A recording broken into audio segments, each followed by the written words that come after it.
Welcome to battle number 11 in my 19-hour Pokemon Battle Revolution Marathon. I am once again facing Erza.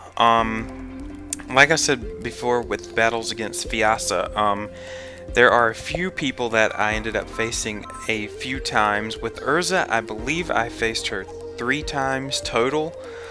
So obviously the third time I did not include the battle because I figure after 2 battles you end up seeing a lot of their Pokemon and it ends up being an unfair advantage for whoever sees their team and knows what the team is up to. I'm expecting to see Wobbuffet and Shedinja again. And even if I don't see Shedinja, I still need to prepare for it, which is why I have Nidoqueen and Zapdos ready and waiting on my team. Just like before, I have one up front just in case Shedinja appears first, and then I have one saved for later just in case it comes out again like it did in the first match. And here we have Wobbuffet and Electrode again.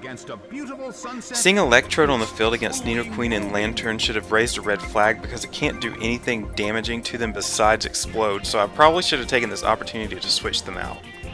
That was a pretty big lapse in judgment on my part, but since I didn't do that, I want to set up Toxic Spikes here because that is Shedinja's absolute worst enemy. Any type of status like Poison or Burn will take it out in one hit. And with those Toxic Spikes laying around, it'll give Nidoqueen the opportunity to do something without actually being on the field. Aqua Ring is actually a new move on Lanturn. I did some moveset rearranging, and I gave Lanturn Hydro Pump and Aqua Ring to replace a couple of moves that it had before. So this time, Electrode actually does use Explosion right off the bat, which is something I expected from it in the first match. But this is terrible for me because Nidoqueen and Lanturn are both hit by Explosion and are both taken out from the get-go. The blue corner lost both of their Pokemon. Both of those Pokemon are big players whenever they're used in the battles that I use them in, so losing them so early is just...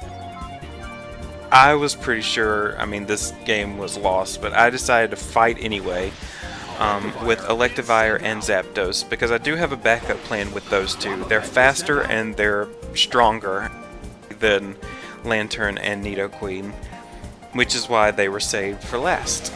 Zapdos is sent out. A real battle royal. What a way to start this off.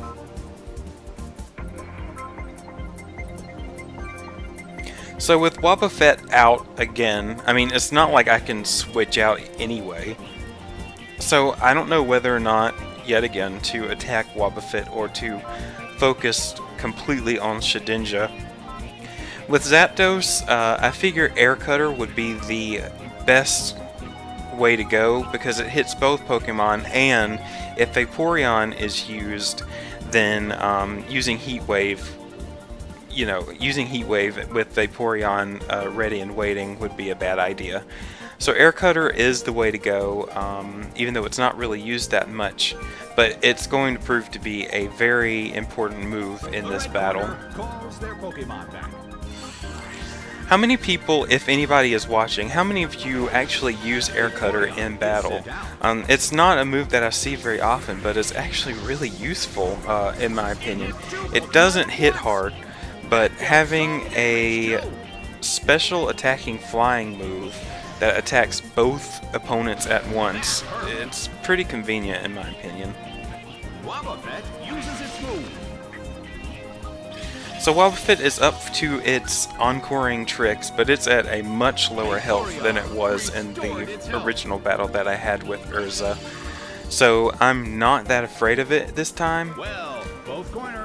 And I'm very glad that I decided to use Air Cutter instead of Heat Wave to deal with Shedinja, since Vaporeon, sure enough, has appeared on the field.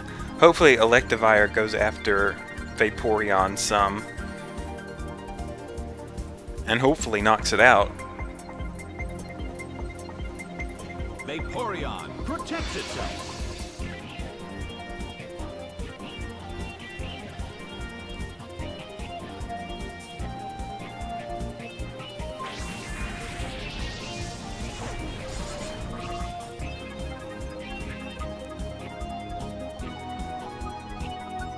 Vaporeon protected itself With Wobbuffet using Encore, Encore sort of works like Outrage, you know, on the opposing Pokemon, obviously. It's like, once a Pokemon is stuck using one of their moves, the game chooses which opponent the attack strikes. So, in that case, Wobbuffet just completely missed out on an opportunity to bring Zapdos down a little bit, because Miracoat would have been the only attack that would have worked in that situation, since Zapdos was the only one to hit Wobbuffet, thanks to Encore targeting Vaporeon, which I would have done anyway. So now with Wobbuffet down, I don't have to worry about Counter or Miracoat anymore after that missed opportunity.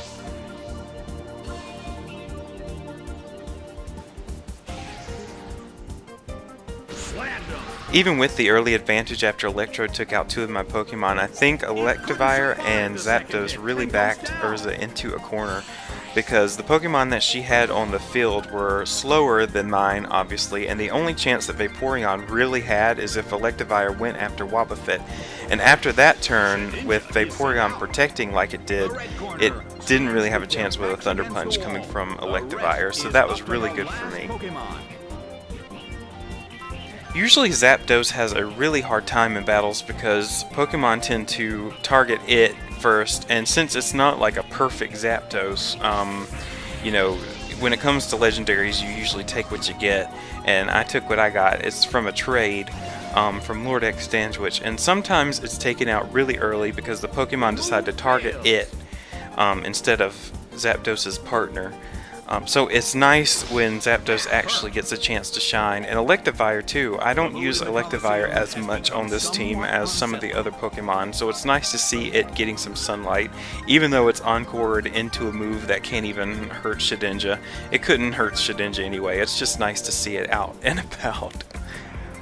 Shedinja starts to attack. Right now it seems like this Shedinja is just trying to get some damage out to both of my Pokemon, because it's absolutely going to go out in this turn because of that 1 HP. You know, it can't survive more than 2 turns with a Focus Sash. So that was the second battle with Erza, and I won't be uploading any more with her, so I hope you enjoyed my battles with her, and I will see y'all again in the next hour.